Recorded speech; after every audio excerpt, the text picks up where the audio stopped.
Welcome back, everybody. This is Movies and Beyond, and this is going to be our top 10 comic book greatest comic book movies, the best comic book movies. This is us ranking comic book films.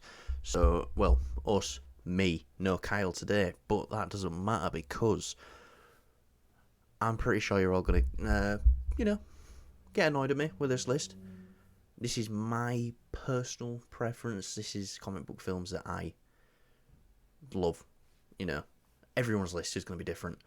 But before we get started, some honourable mentions. These are like comic book films I don't think they get talked about enough.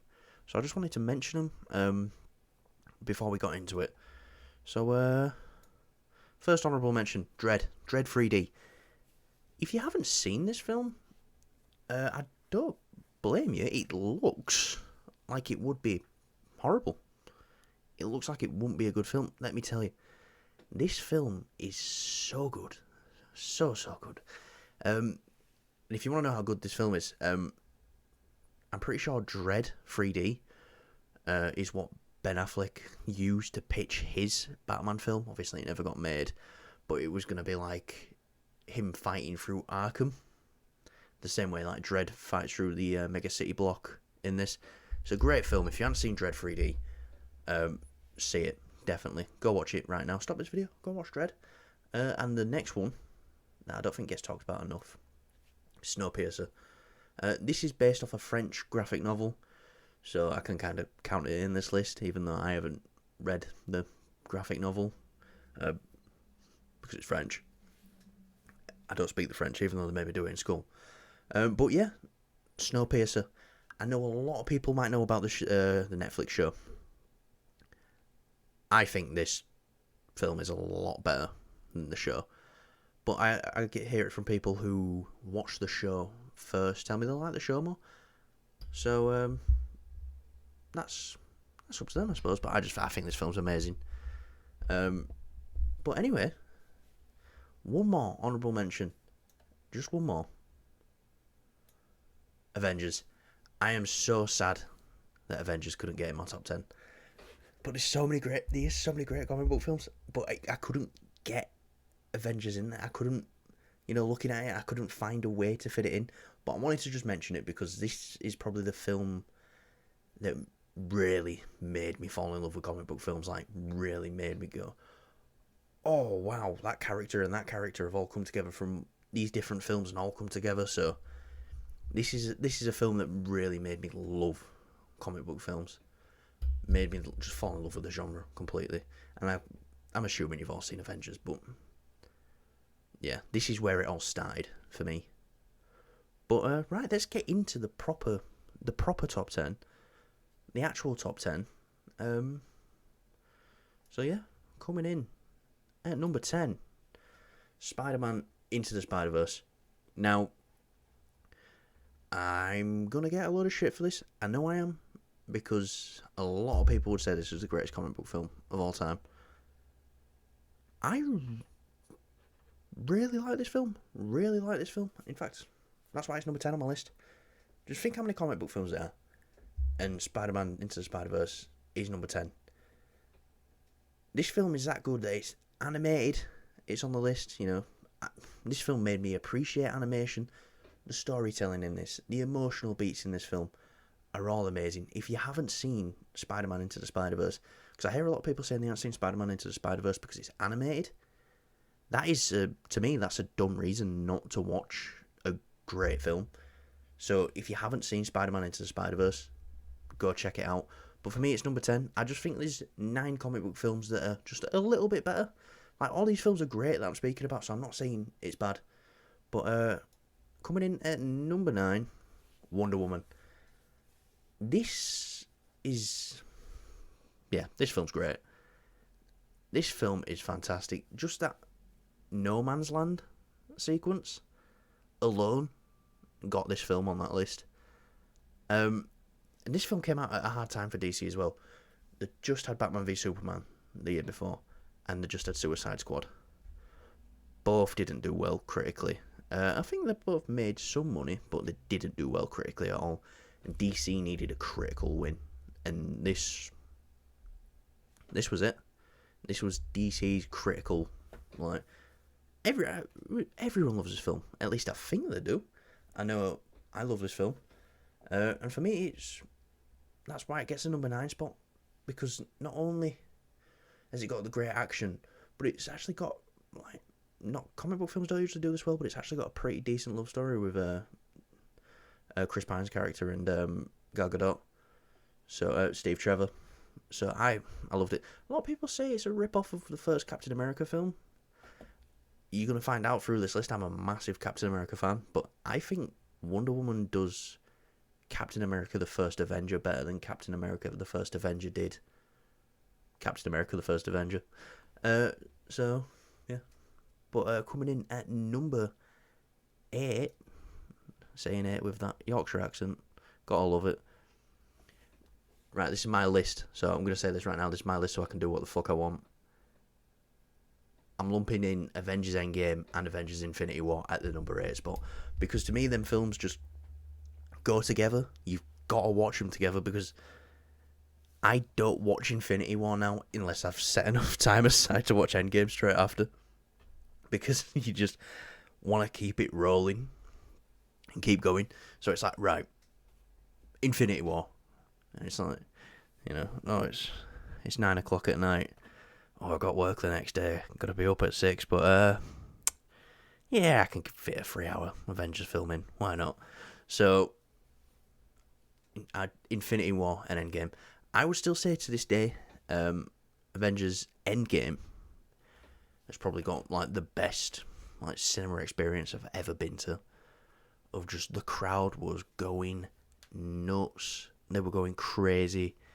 You could honestly, it was like a nightclub in there with all the cheering and stuff. So I remember walking out of this film and feeling a little bit, not deflated, but me and Kyle were talking about it the other day. We were just thinking, like, we got out of Avengers Endgame and it was like, what now? Obviously, we had SpiderMan coming in a couple of months, but we were still like, what now? Because this film don't want to say ended the MCU so perfectly, but it really tied a bow on a lot of things and give endings to characters that we really loved. So, yeah, Infinity War and Endgame are coming in at number 8. You can't do that as a top 10. I don't care. It's my list. What are you going to do? Shoot me. Famous last words. So, anyway, coming in at number 7, Deadpool. The original Deadpool, that is. This film, when it first came out, was a breath of fresh air, because it was like, oh, we haven't seen this done like this before. Ryan Reynolds is great in it. Ryan Reynolds is Deadpool.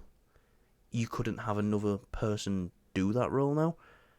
So, it's like, that's why Disney are even bringing on Ryan Reynolds as Deadpool, because it's like, oh, you just won't get away with it. You would not get away with casting anyone else as Deadpool.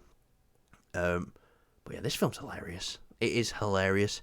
And I think the best thing about Deadpool is, I remember seeing it, and I'm pretty sure, I can't remember what joke it was exactly, but I'm pretty sure there was a joke in it that was like topical to like 2 weeks before the film came out, and it's like, oh, because he's got that mask on, they can just record over it and just add whatever they want. So, yeah, this film's amazing. I think Tim Miller did a great job of it as well. Obviously didn't return for the sequel, but this film is basically just stands on the comedy between, on Ryan Reynolds' shoulder. But there's great action set pieces as well. That opening on the highway, which is what the leaked test footage was for this film, that's amazing as well. It's amazing from point A to point B to point C to point D, all the way through the film. This film's amazing. That's why it's on the top 10 list, I suppose. But yeah, for number 6, we've got The Dark Knight. What? How is The Dark Knight not number 1? Listen, I don't care. I love The Dark Knight. That's why it's number 6. I just happen to think there's 5 films that are better. 5 comic book films that are better. But let's talk about the good things from this film. Heath Ledger as the Joker. What an amazing performance! I just thought of something in my head, like a Anti Donna sketch where they're on about the Dark Knight. It's like, oh, it's really amazing. But yeah, no, this film is really amazing. So I'm gonna play into that stereotype. This film is amazing. Heath Ledger as the Joker is amazing. I don't think Christian Bale gets enough love as Batman in this film, because Christian Bale, these two things don't work without each other. So when they come together, the interrogation scene, the chase, when he's in the tumbler and then he goes into the bat pod, that's amazing as well. Christopher Nolan's just visual storytelling in this is amazing, and it's probably why Christopher Nolan is one of the greatest working directors today. So, yeah, I'm pretty sure you've all seen The Dark Knight as well. But for me, it's number 6 because I just think there's 5 films that are better. So, and speaking of the 5 films that are better, number 5, Guardians of the Galaxy Volume 3. This film has only came out this year, and I love this film so much. From the emotional stuff, the comedy, the Marvel Cinematic Universe's first F-bomb. Yeah, that's right. That makes that film better than The Dark Knight. No, just don't take it like that. It's I just think this is a great film, like all round. It's got everything you need. It's got all the emotion. It's got all the comedy. It's got some great action. That hallway scene, No Sleep Till Brooklyn. I was going back to see this film multiple times and just waiting for that scene, just counting down, just like, right, we're nearly there. Obviously, the whole film's great throughout, but you get like, goosebumps just watching it, and just like getting and opening night as well. Guardians were great. Not as lively as an Avengers film, obviously, but we're good. I'd put it at number 5 for the greatest comic book films of all time. But coming in at number 4. Captain America Civil War. This is another film that I went back to go see again and again and again and again in the cinema. Because I remember going back to see this in IMAX quite a lot because I just still remember the aspect ratio opening up when it got to the airport fight. I was like, man, that's amazing. And, to see a film like this is quite unique at the time of, 2 heroes fighting, considering 2 films came out that year about 2 heroes fighting. It's just this happened to be the one that did it better. But yeah, the Russo brothers again getting on this list because I think the Russo brothers do Marvel at its best, followed behind by James Gunn. But you've got 2 teams. It's the introduction of Spider-Man into the Marvel Cinematic Universe, Captain America vs. Iron Man. Big superheroes fighting, punching each other. What more could you want? I don't want to say this film's dumb fun because it's not. And a lot of people call this film Avengers 2.5, which I don't think it is. I think this film is a Captain America film through and through. And Iron Man, Tony Stark, is an antagonist, isn't it? That's how it plays. So, yeah.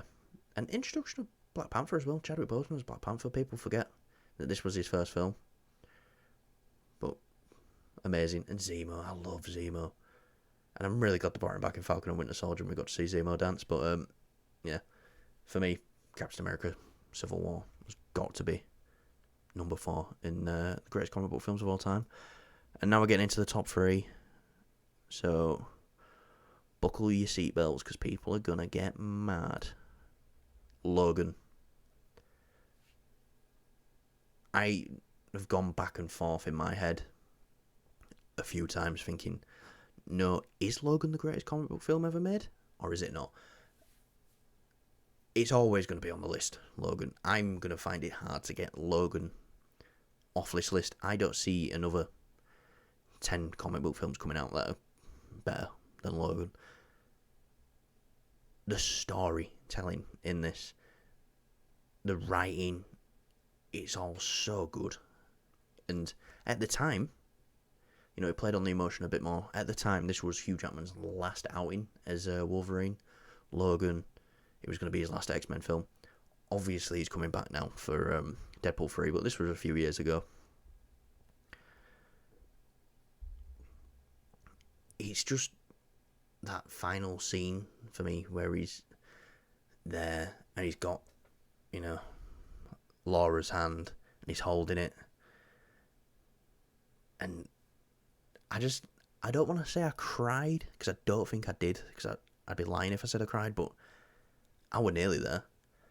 And this film isn't heavy on the action at all. It's not heavy on the action at all. But when the action is there, when he's running through the woods, taking out all them enhanced soldiers, that's amazing. The fight between X-24, or is it X-23? No, it's X-24. The fight between the X-24 clone of himself. It's amazing. All the stuff with Charles Xavier. He just doesn't want to be part of this life anymore, and he's dragged back into it. But for good purpose. So, for me, that puts Logan at number 3. So, if you haven't seen Logan, I'm pretty sure most people have, but go give Logan a watch. And let's break some more hearts, because coming in at number 2, The Batman. Matt Reeves, The Batman, starring Robert Pattinson. I think this is the best Batman film. I think Robert Pattinson is the best Batman. So why wouldn't this be above The Dark Knight for me? Zoe Kravitz absolutely fucking kills it as Catwoman. Paul Dano as the Riddler is one of the best villains I've seen on screen in a long time, because this film only came out last year. Colin Farrell as Penguin. Cobblepot. He is amazing as well, and that's why he's getting his own show. And the thing I love about this film is more the smaller details. Especially with Robert Pattinson's acting. He gets out of his car. He's going to the memorial for the mayor, I think it is. And he gets out of his car and the paparazzi are there and they're trying to take pictures of him, and he puts on a fake smile. And he's like, and then he just realises, he's like, no, that's not me, and just goes back to sulking. So yeah, and I just love the creepy, weirdo Batman Pattinson plays, because let's be honest, if Batman was real, he would be a creepy weirdo. So I think this film does it perfectly. It tells a good Batman story, a good early on Batman story at that. The Batmobile chase in this is fantastic. The score, the music in this, the dun dun dun dun dun dun. I'm probably gonna get copyright strike now because that was so good. But then again, the visuals as well. Matt Reeves, and his cinematographer really know how to work that camera together. And this film's very believable as well. I would say it's probably the most realistic comic book film on this list right now. This could happen. I'd say Matt Reeves' universe is a bit more realistic than Nolan's universe. I'd say it's a bit grittier as well. Let me know if I'm wrong. I'm sure people will let me know if I'm wrong in the comments. But that's what we're here for. And but yeah, this film is amazing. If you haven't seen The Batman, just go see it. Because if you're not watching it because Robert Pattinson was in Twilight, you're missing out. The Batman is the second greatest comic book film of all time. But that's right, because it can only come second to the greatest comic book film of all time, which is, please, everybody get ready to get pissed off in 3, 2, 1. Captain America: The Winter Soldier. Yep. I love this film. This is my favourite MCU film. This is my favourite comic book film. This might be favourite film of all time. It's up there. It is. This is just so different from anything else Marvel has done. They've got, the political thriller aspects of it. This film turned Captain America into a badass. Yeah, his first film was good, and he was okay in that. You know, he wasn't anybody's favourite character in Avengers. This film was like, oh, shit, Captain America can kick some ass, which he can. So, yeah. And I'll say this. The little relationships in this film that work really well was obviously Cap, Sam, Bucky, Natasha, all the different little relationships between these people, and just like the little bits here and there, are amazing. The highway fight, to me, the highway fight was the best fight in the MCU until Shang-Chi came out, and then the bus fight. So, sorry, he doesn't have the best fight in the MCU anymore, but it's still up there. Bucky being an antagonist in this, that's great. You know, when he first finds out it's Bucky, it's like, it really stuns him. Shield being Hydra all along, he just gets out the ice. He thinks he just realised everything he's just died for, technically was in the ice for 90 years was for nothing. Because Hydra just grown inside Shield this whole time. So, he risked his life for nothing. He threw away his life with Peggy for nothing. All this is coming to one in one film. Sam Jackson as Nick Fury in this film is amazing. Robert Redford as Alexander Pierce. That's another great performance. Obviously, we get to see him come back a little bit later in Endgame. Just like a little cameo. But, yeah, I don't think comic book films get much better than this. I really don't. And I'm going to get a load of shit for this. And it's just like, oh, you Marvel fanboy and stuff like that. Do you know what? If it makes me a Marvel fanboy, then yeah, I am. I just don't see... I love this film. So, hate me all you want, but that's it. It's official. No one can tell you otherwise, because Captain America, the Winter Soldier, is the greatest comic book film of all time. And I do want to do another video on Captain America, the Winter Soldier, and really break it down and get into it. So, I might do that. Maybe this weekend. It's bank holiday weekend, so I'm going to have a bit more free time. So I might do it this weekend. But let me know what you thought of the list. I'm sure people are going to have stuff to say, because I know a few people aren't going to be happy where I put The Dark Knight. A few people aren't going to be happy that certain films weren't in there. So yeah, just let me know. Let me know your list for the greatest comic book films of all time. Let me know how wrong I am. Let me know how right I am. Let me know, if I'm an idiot, because I'd love to know. But yeah, like, subscribe, share, do all that good stuff. Show us to your mother, and I will see you guys later.